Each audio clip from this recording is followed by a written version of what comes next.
Ladies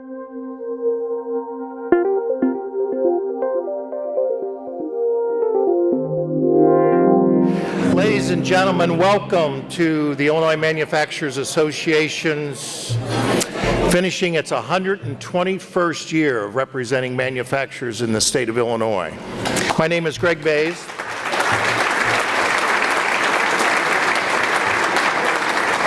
I wasn't here for the first meeting, but I knew the people who were here for the first meeting. My name is Greg Bays. I'm president of the association and have been for 23 years. And these dinners and luncheons are always a very special time at the holiday season to recognize some of our friends of what they've been able to do, and also to reflect on a year and to look forward to the next year. And for the last several years, it's been an interesting ending of a year and looking forward to the next year. And this morning in our Morning Digest, or one of our publications, it was interesting that yesterday the Wall Street Journal in a survey came out of best run and worst run states in the country. Guess where we were? Not 45th, not 47th. Guess we were 50th. We've had more people move out of the state of Illinois, 137,000 net loss in the last year. They talked about our poor finances and our bad credit rating. They talk about 14% of our population is at or below the poverty level. Most of our neighboring Midwest states ranked in the 25 or better. It indeed is a time for a change, and hopefully that change is on the way. Bruce Rauner's election, of which this association supported very strongly, we hope signals a new opportunity, a fresh start with new ideas. And not from a partisan standpoint, because the people of Illinois still have our state government balanced. But what my board wants, and what our membership wants, is for this state to reflect on where it's been and to be maybe what it once was. Not the butt of a joke when you tell somebody that when you're somewhere else that you're from Illinois. Have we all experienced that? That maybe this state is once again the kind of proud beacon of free enterprise that it was, and most of us remember that it was once upon a time. It was not one person's fault or one party's fault. We all have a collective responsibility on where we are today, and I believe a collective responsibility to get us back to where we once were. And so I welcome you all today. I hope you find the program to be interesting and informative. We have a great speaker who's going to be talking about the very future of manufacturing. But first, before we get to there and before we have our lunch, I'd like to welcome and have come to the podium the chairman of the board of directors of the IMA, Andy Faville, who owns a company called Falex Corporation in Sugar Grove, Illinois. It is representative of what makes the IMA great. It's a privately held family business doing great things all across the world. So please welcome the chairman of the IMA board of directors, Andy Faville.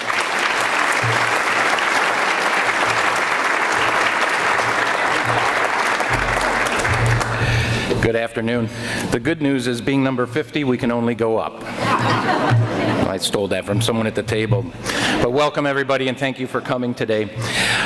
You know, before I begin, I'd like to announce that my son, a Marine fighter pilot flying a Super Cobra helicopter, has just returned from his first combat deployment in Afghanistan, and thank you. We're very happy. Very happy. He worked hard to get there. In fact, I recall during 12 weeks of training that the Marines call their officers candidate school, which really is more like torture. One of his friends fell off his climbing rope on the last day of training, and he broke his ankle. And because he did that, he couldn't finish the 12-week cycle, and he had to start all over again once he was healed. 12 weeks all over again. And I asked my son if he thought that was really fair, and he very flatly said to me, "Well, Daddy shouldn't have fallen off the rope." Well, I knew then that they had him, that he was in fact a Marine. But his group was the last light attack Marine helicopter unit to be in Afghanistan. They were there to keep things safe while we shut down our mission there and packed up to go home. It wasn't a good time to be there. I suppose it never is a good time to be in Afghanistan during the war.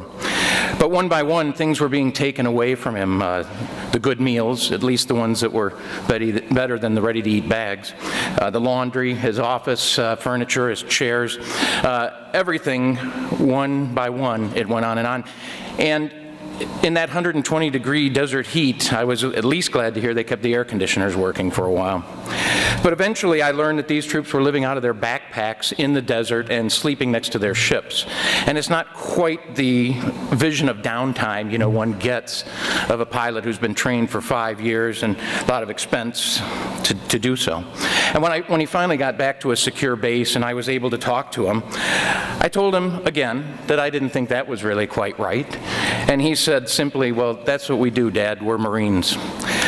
Well, we now have a new existence coming to us as well, as Greg stated. Illinois is changing, and after last month's elections, manufacturing has a better chance to prosper here than it has for many years.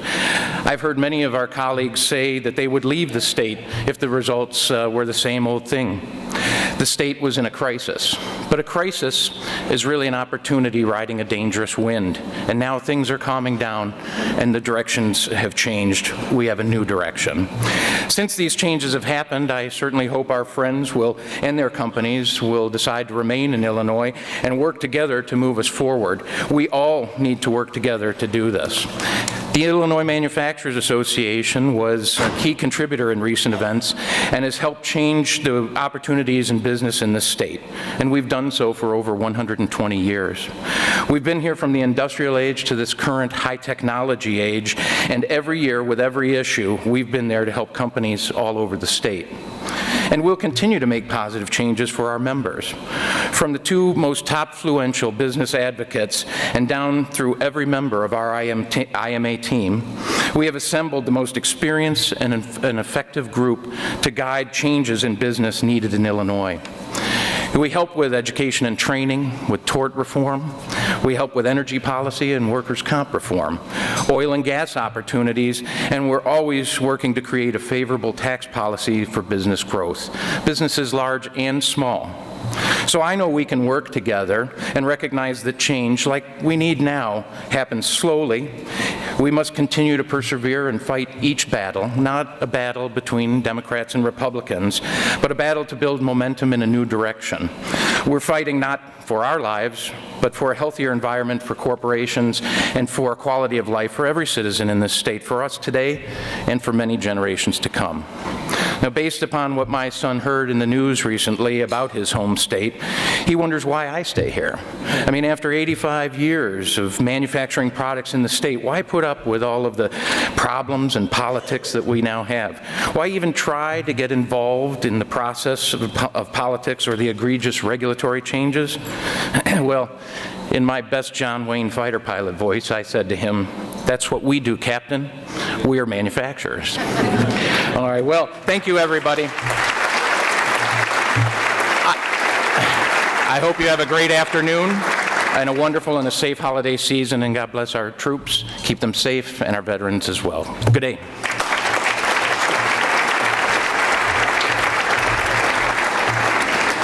Andy, thank you very much. With Andy, also, there are other folks on our board of directors, and we never introduce them all, but we certainly want to recognize them for their service and for what they do in this state. So would the board members please stand and be recognized?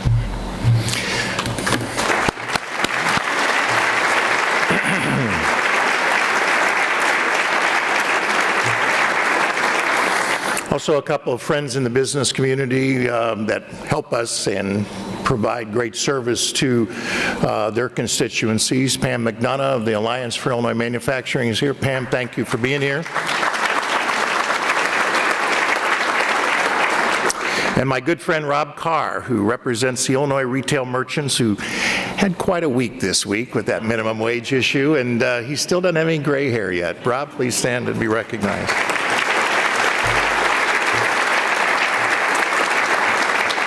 We certainly cannot get things done unless we have good people in Springfield who understand our issues, and several of them are here today.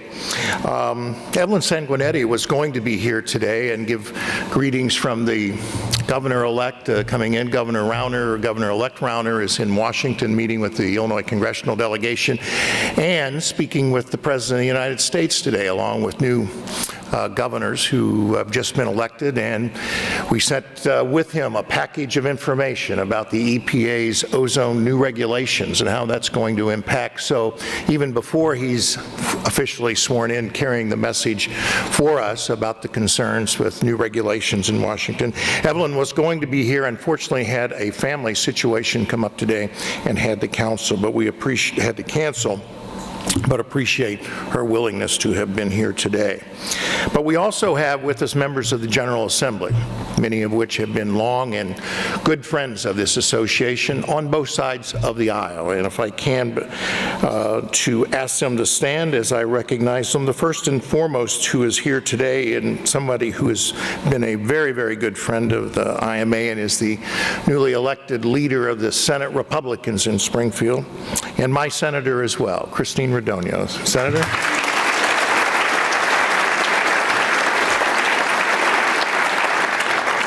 A gentleman who, again, has been a longtime strong advocate for business issues and a friend of the IMA, Bill Brady is here. Bill?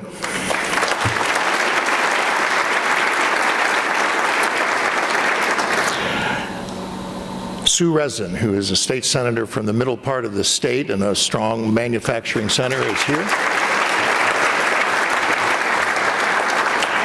Good friend Karen McConaughey, the senator from Kane County and former Kane County board chairman, is here. I believe Senator Moreau is here. John, are you here? There he is, right there. I want to make sure that, we're not all Republicans, and John knows that we talk to both sides of the aisle all the time. But, the Senate is a difficult place. A lot of different kinds of viewpoints in that body, and the people that are here today, I think I've made everybody who's part of the Senate's here. If I've missed anybody, raise the hand. Okay, I wanted to make sure of that. But it's a body that's got a lot of diverse opinions, both on the conservative side and the liberal side. And so for all of those who try to find middle ground to help on the business community issues, we appreciate.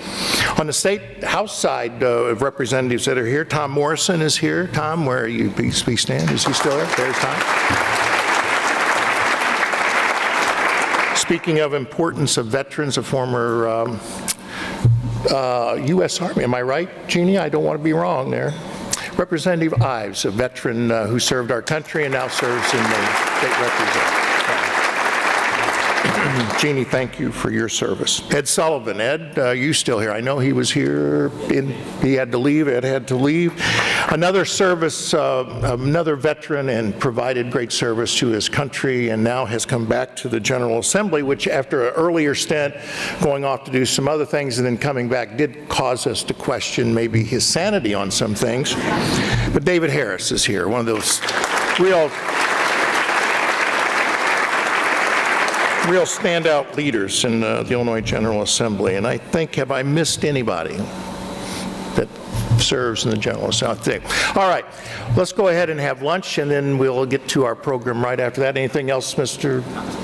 What's that? Canadian Council. Oh, that is right. I was going to do this person first, because really on the pecking order, he stands really above here, being a representative of another and very favored country in the United States. The Canadian Consulate General is here with us, Roy Norton. Roy, please stand, be recognized.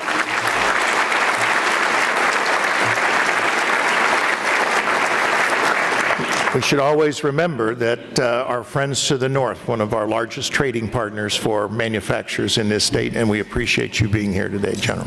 With that, we'll begin lunch. Thanks.